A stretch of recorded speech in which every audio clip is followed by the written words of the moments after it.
Hey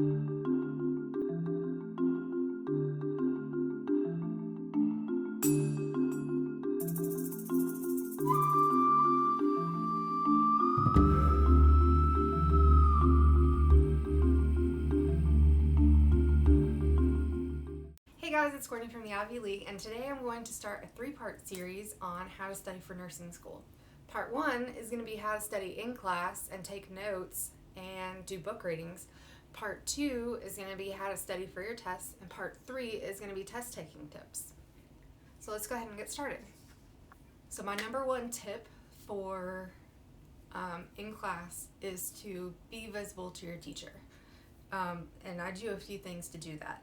The first is where you pick to sit in class. And I know that you've probably all heard that only the suck-ups sit in the front row or whatever. There's actually a very good reason to sit in the front row, or at least the front row or down the middle aisle. Typically when an instructor or a professor teaches a class, they look at the classroom in a reverse T, meaning here and here. So if you're looking out into a classroom, you're looking across the front row and then up the middle. So you want to stay visible to the teacher. That will show the teacher that you're engaged in the class. That will also keep you accountable for the information that's being taught in class. It's really easy to slip into checking your text messages, or if you're on a laptop, pulling up your messages on there, checking your email, whatever.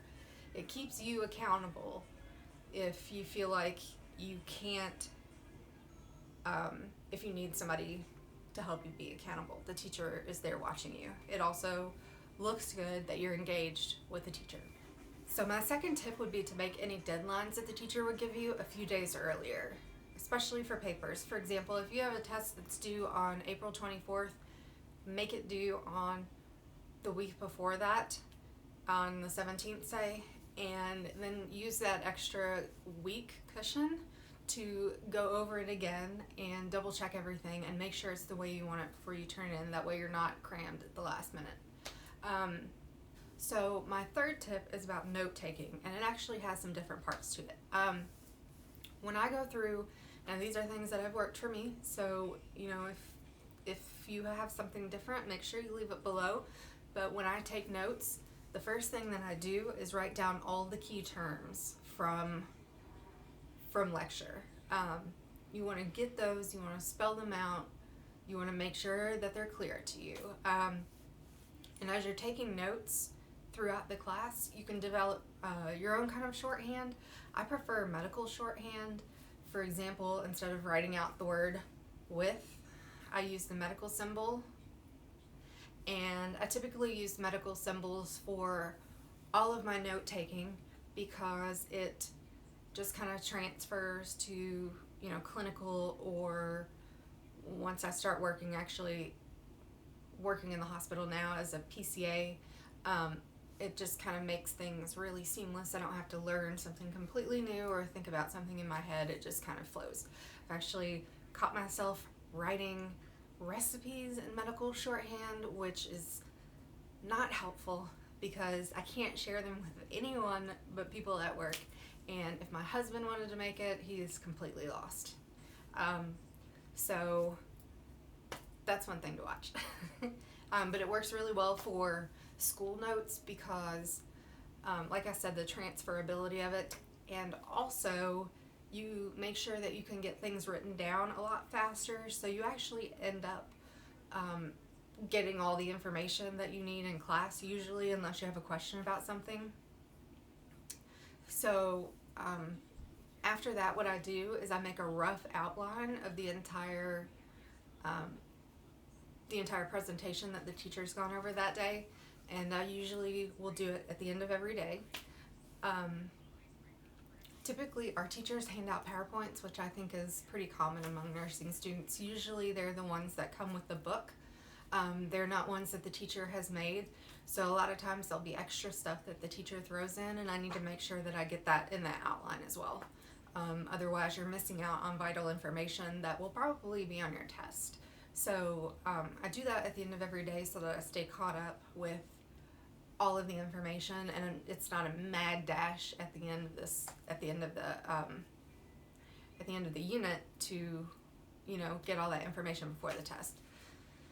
So another thing that I do that I find really, really helpful is I make notes in the margins of any questions that I have as we're going through it. That way, if I need to talk to the teacher, I can refer back to that.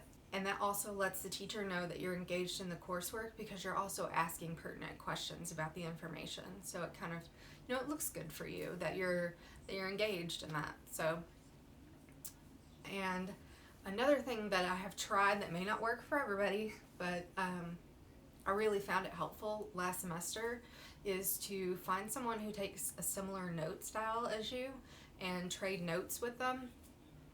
Now, I don't mean to say, I don't mean to like trade off, like, oh, I'll take notes this time, you take notes next time. I mean that you're both,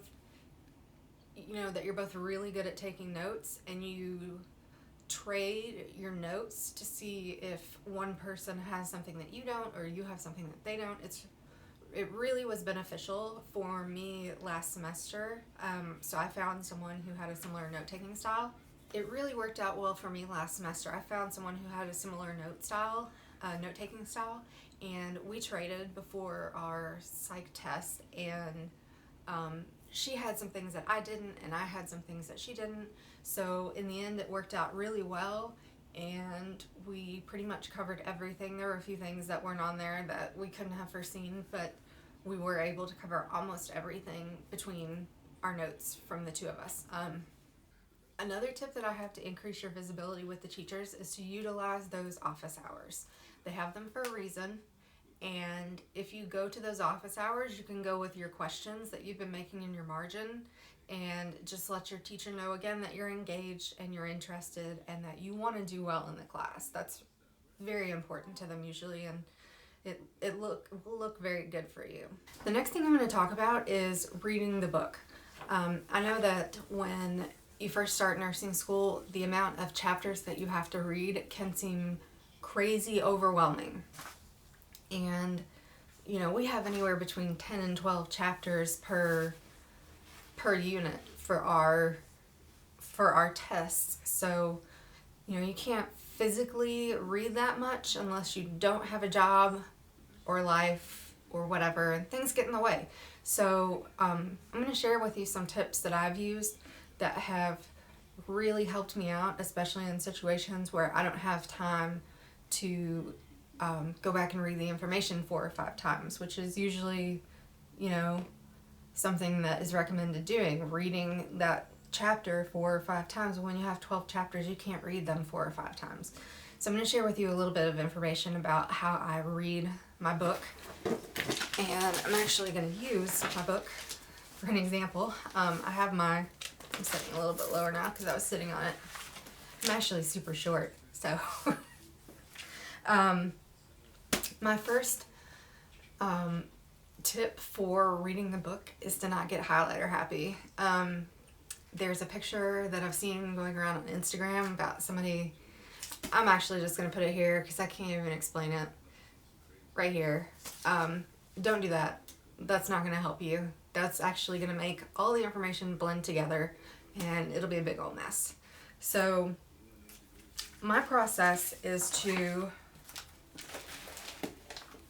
let me just turn to a chapter here. Okay, here's a good chapter. So this is my OB book, and typically what I do, and most nursing school books are like this, but they have like a learning outcomes up at the top and vocab down at the bottom here. Read this and make sure that you look at your vocab. If they're on there, they're probably going to be on there for a reason. So these are important terms to know. Know those. Then from there, I was totally blocking my light, huh? I'll hold it over on the other side.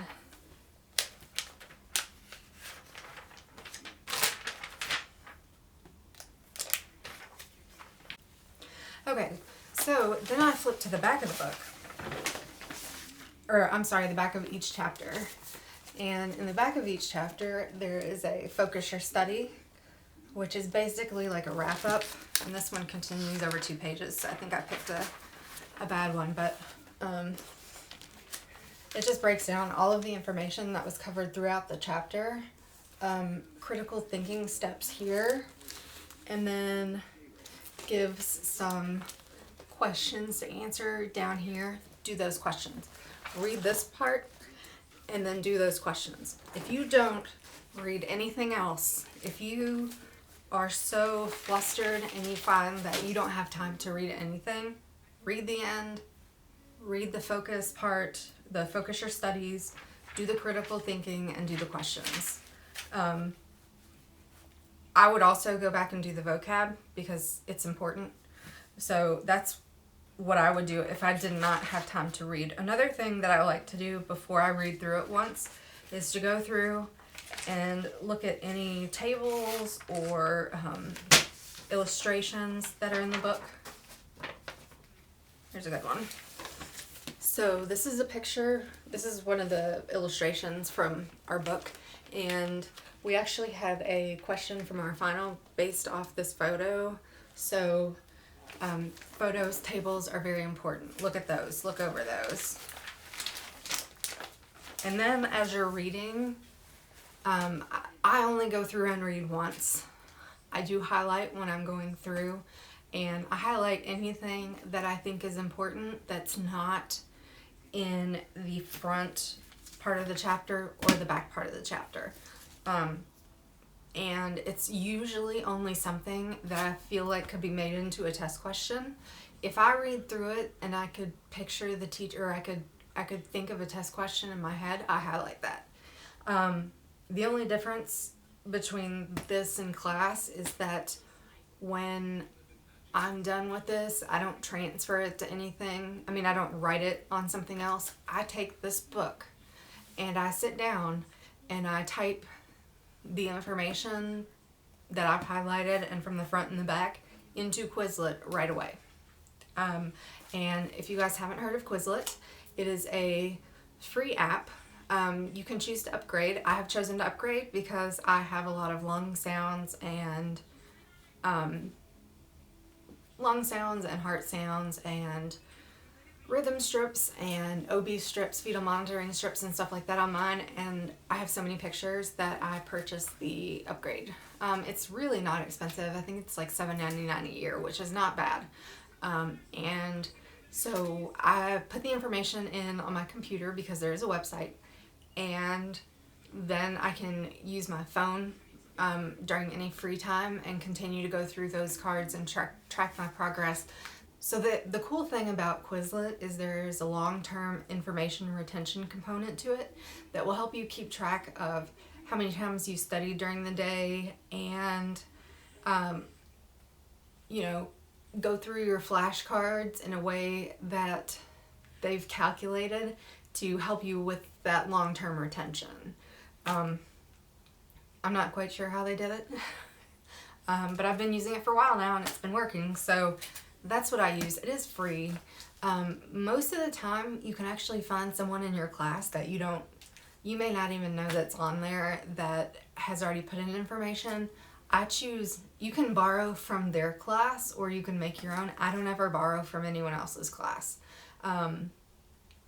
I feel that by typing them into the computer and looking through them again, that helps with that muscle memory, using my hands and recalling the information and putting it in kind of helps again. And especially when I look at it on the flashcard, I usually will remember it after that. So that's what I use. I use Quizlet, and I'll put a link below. If you want to sign up, you can do that, and you just put your you can put your school name in there, you can put your class name, you can see if there's anybody in your class that's in. Another thing that I like to do sometimes, every now and again, if it's a lot of information, a few of my friends and I, we're all in the same class on Quizlet, because you guys can join, you can add members to your class, or you can create a whole new class and add people in. we will split up information, and so like someone will take 2 chapters and put that information in, someone else will take 2 chapters and put that information in the flashcards, and they have all been made editable. So anyone in the group, if you see something that's wrong with the card, you can change that card and it'll tell that person that you changed it. So that's a really cool feature of that. So that's pretty much it, how I do in-class notes and book reading kind of stuff.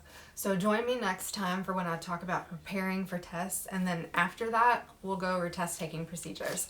So make sure you click like and subscribe, and thanks for watching, guys. Bye.